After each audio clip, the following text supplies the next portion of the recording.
The drama queens at Greenpeace have pulled another stunt. I know, you're like, what else is new, Sheila?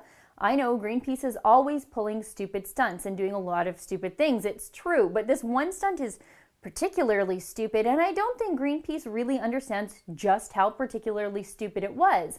But stay with me, I'm going to break it all down. This one stunt hits on all the things I think about when I think about Greenpeace and modern environmentalism.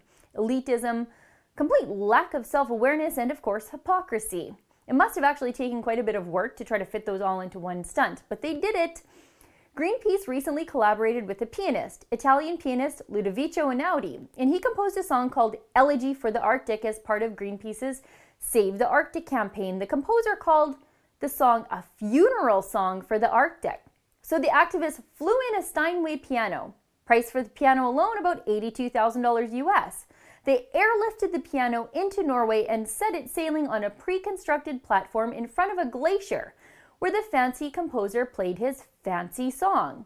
Now that's a lot of fossil fuel expenditures just to get that piano onto the platform.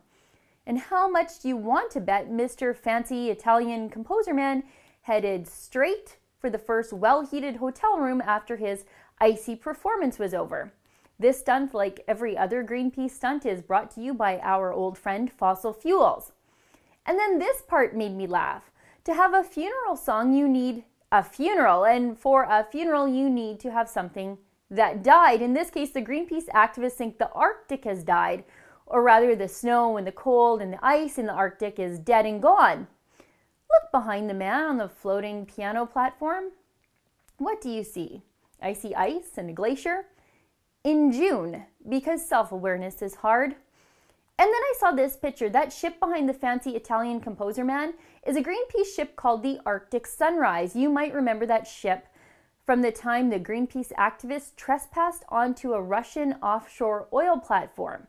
And then the protesters were arrested and jailed for a time, where they were fed, good grief, food that wasn't vegan. For me, feeding me vegan food would be cruel and unusual punishment, but to each their own. But about that boat, Greenpeace tours around in that thing a fair bit, so I looked up the specs. The Arctic Sunrise is a big boat. It's almost 2,500 horsepower, diesel horsepower. That's a lot of diesel burning to save the Earth. In fact, it amounts to 1 US gallon of diesel per 20 horsepower per hour. So about 125 gallons of diesel per hour, but I'll do what the lefties do and break it down into a smaller measurement, so it's about 475 liters of diesel per hour to float around on the Arctic Sunrise to save the world from fossil fuels. What? But for context, as someone from oil country, I thought I'd compare the Arctic Sunrise to one of the big diesel burners around here. So I compared the diesel use of the Arctic Sunrise to Trinidad Rig 50. Rig 50 is not the biggest rig in Trinidad's Canadian fleet, but it is a triple, so it's sort of big. It's powered by an 1,100 horsepower Cat engine, meaning the Arctic Sunrise uses 2 times more diesel than Rig 50, all things being equal.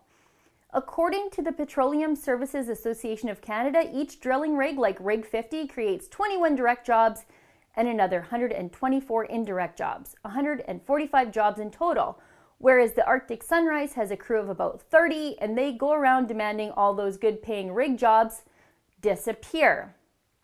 But what's new?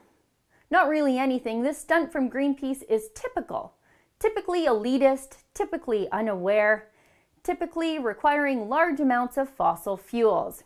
Greenpeace needs huge amounts of fossil fuels like those from Rig 50 that they can spend all day burning, hating fossil fuels. For the Rebel.media, I'm Sheila Gunn-Reid. Thanks for watching. Click here to never miss a Rebel update. Want even more of the Rebel? Well, click here to become a premium member.